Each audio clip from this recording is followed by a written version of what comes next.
अपने प्रिय लोगों को खोने के दर्द से हॉन्टेड होकर वह डेड नाइट्स को मारने के लिए अपनी महान सोर्ड बैकस निकालता है। जैसे ही हमारा प्रोटैगनिस्ट सोर्ड बाहर निकालता है, सभी डेड नाइट्स स्केलेटन्स में ट्रांसफॉर्म हो जाते हैं। उनकी आंखें हरे रंग में चमकने लगती हैं और वे इंट्रूडर पर ध्यान केंद्रित कर लेते हैं। सिस्टम हमारे हीरो को नोटिफाई करता है कि नाइट्स के पास चार्ज और जंप स्किल है, लेकिन वह इन स्कमबैग्स से कुछ भी स्टील नहीं करना चाहता। गोस्ट नाइट्स उस पर अटैक करने की कोशिश करते हैं, लेकिन वह अपनी स्टेल्थ स्किल का इस्तेमाल करता है और गायब हो जाता है। अचानक सोर्ड गोस्ट नाइट की स्किल को चीरते हुए उसके शरीर से अलग कर देती है और हमारा हीरो टेलीपोर्ट होकर उनके पीछे पहुंच जाता है। नाइट्स उस पर टूट पड़ते हैं, लेकिन सोर्ड के सिर्फ एक स्विंग में वह सबको खत्म कर देता है। सभी गोस्ट नाइट्स गिर जाते हैं और सिस्टम नोटिफाई करता है कि हमारे हीरो का करंट एक्सपीरियंस लेवल 20 की अपर लिमिट तक पहुंच चुका है। अतिरिक्त एक्सपीरियंस अपने आप सील हो जाएगी और हिडन क्वेस्ट कंप्लीट होने के बाद रिलीज होगी। तभी जमीन कांपने लगती है और सिस्टम एक नया क्वेस्ट दिखाता है, अनडेड लॉर्ड को मारो। पत्थरों के बीच से एक चमकता हुआ हाथ निकलता है और अनडेड लॉर्ड धरती से बाहर आता है। सिस्टम बताता है कि यह एक ईविल लॉर्ड था जिसने अपनी मौत स्वीकार नहीं की और गोस्ट में बदल गया। रिवर स्टिक्स के किनारे भटकते हुए अनडेड लॉर्ड अपनी सुप्रीम अथॉरिटी के बारे में चीखता है। हमारा प्रोटोगोनिस्ट उसकी वीकनेस पहचानता है और डेथ आई को 10 स्टेप स्किल के साथ कंबाइन करता है। वह स्वॉर्ड को अनडेड लॉर्ड के वीक पॉइंट में घुसा देता है और उसे इंस्टेंट किल कर देता है। बॉस गिर जाता है और हमारे हीरो को रिवॉर्ड में 2 प्रॉप्स मिलते हैं। ब्रेसलेट पहनने के लिए वेरर का लेवल 20 होना जरूरी है और उसके पास 30 फिजिक और 30 एजिलिटी पॉइंट्स होने चाहिए। ब्रेसलेट में एक एडिशनल इफेक्ट है जो हमारे हीरो के साथ फाइट करने के लिए एक अनडेड स्केलेटन समन करता है। सिस्टम फिर एक गोस्ट स्टेप स्किल दिखाता है जो मूवमेंट स्पीड को 30% तक 5 सेकंड्स के लिए बढ़ाता है और रिलीज पर डॉजिंग को 60% तक इंक्रीज करता है। हमारा हीरो इस नए स्किल को पसंद करता है जो उसे एनिमी अटैक्स आसानी से डॉज करने देता है और वह इसे तुरंत लर्न कर लेता है। दूसरा प्रॉप उसे ब्रोकन लॉर्ड का हेलमेट मिलता है जो अनडेड लॉर्ड को मारने का प्रूफ है। हमारा हीरो हेलमेट उठाता है और समझ जाता है कि यह अगले क्वेस्ट के लिए प्रॉप होगा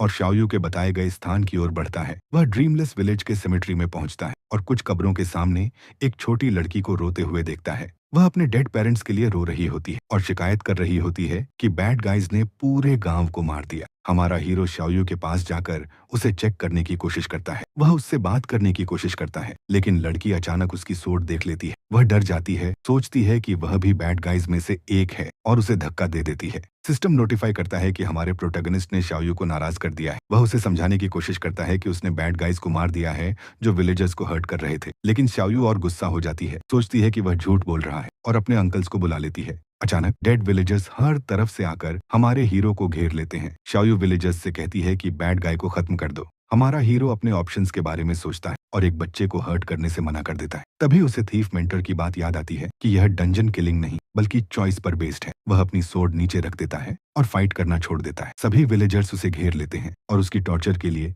उस पर हमला करने लगते हैं। डेड विलेजर्स लगातार उसे मारते रहते हैं, लेकिन वह वापस फाइट नहीं करता। तभी कोई आवाज आती है कि हमारे हीरो ने अपनी गुडविल साबित कर दी है। एक महिला आसमान से उतरती है और सभी डेड सोल्स को अपने साथ ले जाती है। हमारा हीरो शर्माने लगता है। शाओयू उस महिला की ओर दौड़ती है, रोते हुए उसे गले लगा लेती है। चिंगयू छोटी लड़की को भरोसा दिलाती है कि कोई उसे हर्ट नहीं करेगा। हमारा प्रोटैगनिस्ट देखता है कि चिंगयू शाओयू के साथ कितनी जेंटल है और ब्लश करने लगता है। वह सोचता है कि उनके नाम और शक्लें इतनी मिलती जुलती क्यों हैं। शाओयू चिंगयू से बैड गाय को खत्म करने के लिए कहती है, लेकिन चिंगयू उसे भरोसा दिलाती है कि हमारा हीरो बैड गाय नहीं है और वह भी बचपन में अबैंडन था। तभी सिस्टम स्क्रीन पॉपअप होती है और बताती है कि एक नया क्वेस्ट अनलॉक हो सकता है अगर शाओयू के पास्ट लाइफ के बारे में पूछा जाए। हमारा हीरो चिंगयू से पूछता है कि यह छोटी लड़की ऑर्फन कैसे बनी। चिंगयू बताती है कि ड्रीमलेस विलेज पहले एक केयर फ्री विलेज था। इस गांव के लोग मेहनती और सेल्फ सफिशिएंट थे। शाओयू का परिवार अमीर नहीं था, लेकिन बहुत खुश था।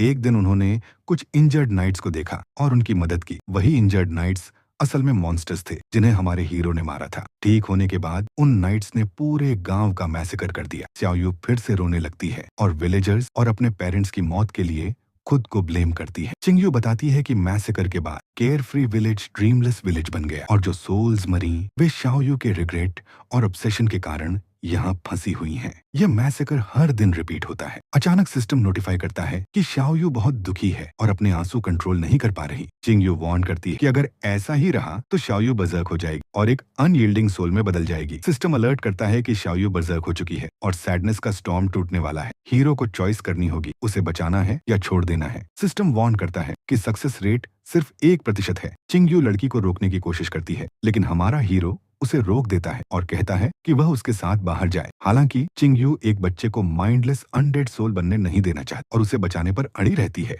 हमारा हीरो उसे पीछे रहने को कहता है और खुद शाओयू को बचाने की जिम्मेदारी लेता है। चिंगयू उसके डेडिकेशन से इम्प्रेस्ड हो जाती है। हमारा प्रोटैगनिस्ट स्टॉर्म के अंदर जाता है और शाओयू से कहता है कि वह गांव में उसे एक लेटर देने आया है। वह उसे लेटर देता है और बताता है कि यह उसे एक डार्क नाइट से मिला था जिसे उसने मार दिया था और यह लेटर उसे सच्चाई बता सकता है। शाओयू लेटर पढ़ती है और समझ जाती है कि पूरा अटैक पहले से प्लान्ड था। हमारा हीरो उसे यकीन दिलाता है कि मैसेकर उसकी गलती नहीं थी और नाइट्स किसी और तरीके से भी अंदर घुस ही जाते। शाओयू हमारे हीरो का धन्यवाद करती है और उसकी सोल धीरे धीरे लाइट में बदल जाती है और वो आसमान की तरफ लौट जाती है। शाओयू को शांति मिलने के बाद चिंगयू केयर फ्री विलेज छोड़ने का फैसला करती है और जाते जाते हमारे हीरो को थैंक यू के तौर पर एक गिफ्ट देती है। सिस्टम दिखाता है कि ये रीपर का मेडल है और इसके साथ हमारा हीरो रीपर प्रोफेशन अवेकन कर सकता है। हीरो को लगता है कि ये रिवॉर्ड बहुत ज्यादा है और चिंगयू उसे वापस लेने को कहती है, लेकिन हमारा हीरो आगे हाथ बढ़ाकर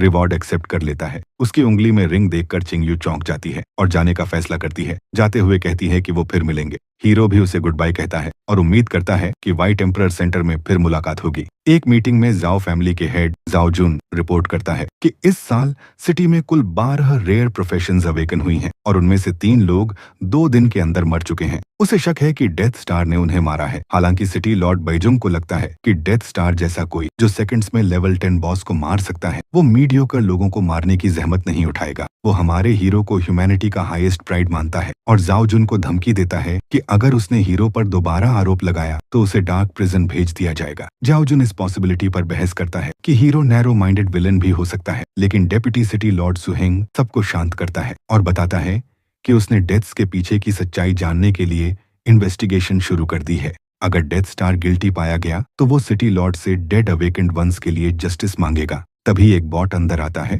और सिटी लॉर्ड को रिपोर्ट देता है। वो बताता है कि बार सर्च के दौरान उन्हें चर्च ऑफ द एंड के D class assassin scorpion assassin के ट्रेसेस मिले हैं। साथ ही एक पेपर भी मिला है। बाई जांग हैरान होकर पढ़ता है कि व्हाइट एम्परर सिटी में अवेकन हुई सभी रेयर प्रोफेशंस को मारने का किलिंग ऑर्डर जारी हुआ है, जिसमें हमारा प्रोटैगनिस्ट भी शामिल है। वो तुरंत अपने लोगों को अवेकेंड वंस को इन्फॉर्म करने और उन्हें सपोर्ट भेजने का आदेश देता है, लेकिन सू हेंग समझ जाता है कि उनके पास डेथ स्टार की कोई कॉन्टैक्ट इन्फॉर्मेशन नहीं है। मीनवाइल हमारा हीरो चिंगयू से मिला मेडल चुपचाप देख रहा होता है। उसकी सिस्टर चुपके से उसके पास आती है और उसे पूरे दिन मेडल को घूरते देख छेड़ती है कि ये किसी लड़की की निशानी है। हीरो ब्लश कर जाता है, जिससे उसकी सिस्टर और टीजिंग करने लगती है और उसके सिर पर थपकी देती है। हीरो अनॉयड हो जाता है और उसकी सिस्टर आखिरकार चली जाती है। जाते जाते वो उसे पहले प्रोफेशन ट्रांसफर पूरा करने और फिर ब्रेकफास्ट के लिए आने को कहती है। डोर बंद करते वक्त चिंगयू सोचती है कि क्या उसका भाई इतनी जल्दी प्रोफेशन चेंज कर पाएगा। उसे लगता है कि उसका छोटा भाई हमेशा उसकी प्रोटेक्शन में ही रहेगा। सिस्टम शियाओ यी से पूछता है कि क्या वो रीपर प्रोफेशन में चेंज करना चाहता है। वो ट्रांसफॉर्म करना चुनता है और सिस्टम उसके नए स्टैट्स रिवील करता है। हीरो हैरान रह जाता है क्योंकि सेकंड ट्रांसफर के बाद उसके एट्रीब्यूट स्काईरॉकेट कर जाते हैं। उसका बॉडी हल्का लगने लगता है और सेंसेस और भी शार्प हो जाते हैं। उसकी स्ट्रेंथ ऐसी लगती है जैसे वो पंच से स्टील प्लेट तोड़ सकता है। हीरो पंच मारता है और वॉल तोड़ देता है। चिंगयू बाहर से टूटी दीवार देखकर चिल्लाती है कि अगर ब्रेकफास्ट चाहिए तो सफाई करो। चिंगयू काम पर चली जाती है और हीरो वापस अपने स्टैट्स चेक करता है। उसे लो इंटेलिजेंस लेवल देखकर गुस्सा आता है और उसका पेट डीमन चिल्लाकर कहता है कि उसकी सिस्टर ही उसकी टैलेंट सप्रेस कर रही है। हीरो पेट डीमन को दूर धकेलता है और बाकी स्टैट्स पढ़ता है। सरप्राइजिंगली उसे एक एक्स्ट्रा टैलेंट बार मिलती है जिसमें 2 स्किल्स होती हैं, लेकिन उन्हें अनलॉक करने के लिए लेवल 25 या 35 चाहिए। रीपर की डेथ हार्ट स्किल उसके अटैक्स में टारगेट के ब्लड लेवल का 10% एक्स्ट्रा रियल डैमेज जोड़ देती है। हीरो हैरान होकर समझ जाता है कि अगर ओपोनेंट के पास डैमेज अवॉइडिंग स्किल्स न हो तो वो 10 अटैक्स में किसी को भी मार सकता है। वो फैसला करता है कि लेवल रीच करने के बाद दोनों रीपर स्किल्स अनलॉक करेगा और प्रॉपर ग्रिम रीपर बनेगा। फिर वो अपनी सोर्ड उठाता है और मॉन्स्टर्स से लड़ने बाहर निकल जाता है ताकि जल्दी लेवल अप कर सके। लेकिन तभी उसका पेट डीमन उसे मेस साफ करने की याद दिलाता है। मीनवाइल एक एली में कचरा साफ करते वक्त जो याया और स्कॉर्पियन गिल्ड की HR उससे मिलती है। वो हीरो को गिल्ड ज्वाइन करने का इनवाइट देती है और कहती है कि लेवल मैटर नहीं करता क्योंकि मेंटर्स उसकी मदद कर सकते हैं और उसे बस इनकम का 10% गिल्ड को देना होगा। ट्रेनिंग पीरियड के दौरान वो हीरो को चार्म से इन्फ्लुएंस करने की कोशिश करती है और कहीं और बात करने का सजेशन देती है, लेकिन हीरो सीधा रिफ्यूज कर देता है, जिससे वो शॉक हो जाती है। वो हीरो को कन्विंस करने की कोशिश करती है क्योंकि अगर उसने मंथली टारगेट पूरा नहीं किया तो उसे पनिशमेंट मिले। जोया सोचती है कि हीरो को किसी डिजर्टेड प्लेस पर ले जाए। हीरो उसे बताता है कि अगर वो कहीं और ट्राई करती तो शायद वो चार्म हो जाता। उसे अपनी सिस्टर की बात याद आती है कि कचरा फेंकते समय फ्लर्ट करने वाला इंसान हमेशा कोई मोटिव रखता है। जाते जाते हीरो जोया को बताता है कि वो पहले ही उस गिल्ड को ज्वाइन करने का प्रॉमिस कर चुका है जहां उसकी सिस्टर वाइस प्रेसिडेंट है। जोया उसे बताने की कोशिश करती है कि वो अपनी सिस्टर को प्रेसिडेंट बनने से रोक सकता है, लेकिन हीरो कहता है कि उसे फर्क नहीं पड़ता क्योंकि प्रेसिडेंट उसकी सिस्टर की फ्रेंड ही है। जोया शाओई से इम्प्रेस्ड हो जाती है और फैसला करती है कि दूसरों की मदद करने के बाद वो वापस आएगी। एमरल्ड फॉरेस्ट में लेवल 30 मॉन्स्टर जोन में एक ह्यूज एनर्जी ब्लास्ट होता है और वॉल्व्स गिर जाते हैं। एक प्लेयर टर्टल को मारने के लिए स्वॉर्ड उठाता है, लेकिन अचानक एनर्जी ब्लास्ट उसकी किल स्टील कर लेता है। प्लेयर गुस्से में आ जाता है, तभी हमारा हीरो एक ही स्ट्राइक में सारे मॉन्स्टर्स गिरा देता है। सभी प्लेयर्स उसे देखते हुए शॉक्ड रह जाते हैं। वह अपनी सोर्ड फेंकता है, पूरा एरिया मॉन्स्टर्स से साफ कर देता है और अपने स्टैट्स चेक करता है। 3 घंटे तक मॉन्स्टर्स हंट करने के बाद भी हमारा हीरो सिर्फ एक लेवल ही बढ़ा पाता है। उसे रियलाइज होता है कि लेवल 25 के नए स्किल्स अनलॉक करने में कम से कम 2 दिन लगेंगे। उसके आसपास के सभी प्लेयर्स हंसने लगते हैं, यह सुनकर कि वह जल्दी लेवल अप करना चाहता है। वे उसे घेर लेते हैं और बताते हैं कि वाइल्ड मॉन्स्टर जोन में लेवल 26 तक पहुंचने में उन्हें 1 साल लगा था और उसका यह सोचना कि वह 10 दिनों में कर लेगा बिल्कुल स्टूपिड है। हमारा हीरो दावा करता है कि कोई भी पब्लिक एरिया में मॉन्स्टर्स किल कर सकता है। प्लेयर्स उससे नाराज हो जाते हैं और कहते हैं कि इस एरिया के वाइल्ड मॉन्स्टर्स उनके मोरोविंड गिल्ड के हैं। वे अपने वेपन्स उसकी तरफ तान देते हैं और उसे जाने का आदेश देते हैं। हमारा हीरो तेजी से उनके वेपन्स डिसार्म कर देता है। सभी उस पर एक साथ अटैक करने के लिए दौड़ पड़ते हैं। वह अपनी सोर्ड निकालता है और एक ही स्लैश में उनकी सारी तलवारें तोड़ देता है। तभी पीछे से एक आदमी स्नीक करता हुआ आकर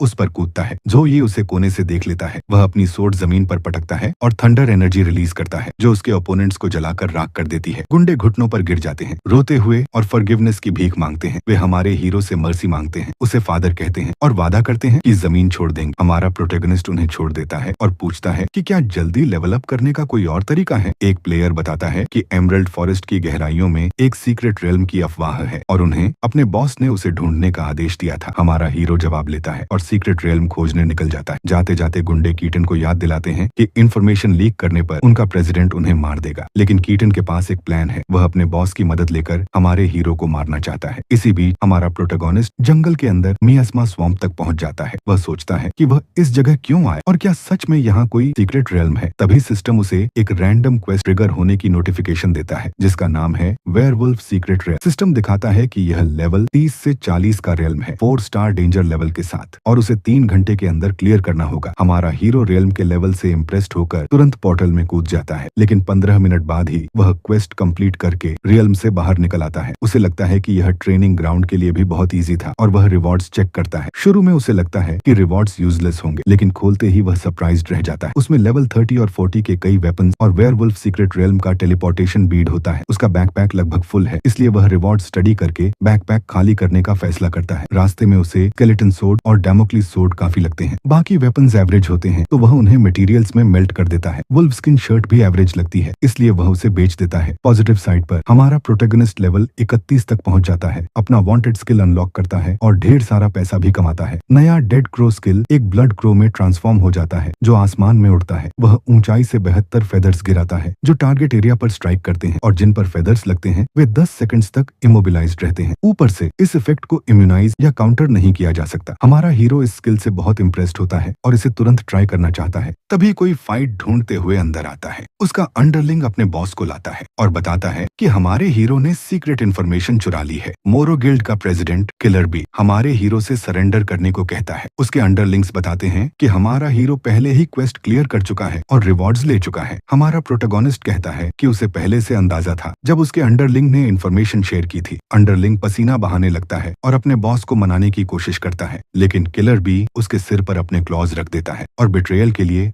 उसकी लाइफ ड्रेन कर देता है। फिर वह हमारे हीरो की तरफ मुड़ता है और टेलीपोर्टेशन बीड लौटाने को कहता है, वरना मारने की धमकी देता है। हमारा प्रोटोगोनिस्ट बॉस की लेवल 40 स्ट्रेंथ देखकर अमेज्ड होता है और उसे अपनी नई स्किल टेस्ट करने का टारगेट बना लेता है। अचानक वह एक क्रो में ट्रांसफॉर्म हो जाता है। आसपास के सभी लोग शॉक्ड रह जाते हैं उसे गायब होते देखकर। वे उसे ढूंढने लगते हैं जबकि वह आसमान में उड़ते हुए उन पर नजर रखता है। हमारा हीरो क्रो की एबिलिटीज देखकर हैरान हो जाता है और क्रो फॉर्म में अपने ओरिजिनल स्किल्स ट्राई करने का फैसला करता है। सबसे पहले वह डेथ आई से एनिमी की वीकनेस देखता है और किलर बी की कमजोरी उसके हाथ में पाता है। फिर वह गॉड्स हैंड स्किल इस्तेमाल करके किलर बी का ब्लड प्रिजन कॉन्ट्रैक्ट स्किल चुरा लेता है। हालांकि उसे नहीं पता कि यह क्या करता है। उसका ओपोनेंट कुछ उसके पास से गुजरता हुआ महसूस करता है और अपनी ब्लड ऑरा सेंसेस एक्टिवेट करता है। किलर बी अब हमारे हीरो को आसमान में उड़ते देख लेता है और अपने आदमियों को क्रो को मारने का आदेश देता है। स्पॉट होने के बाद हमारा हीरो फेदर अटैक्स से एनिमीज को इमोबिलाइज करता है। फेदर्स उनकी वीक पॉइंट्स पर स्ट्राइक करते हैं। किलर बी ब्लड स्लेव समन करता है ताकि खुद को फेदर्स से शील्ड कर सके। यह स्किल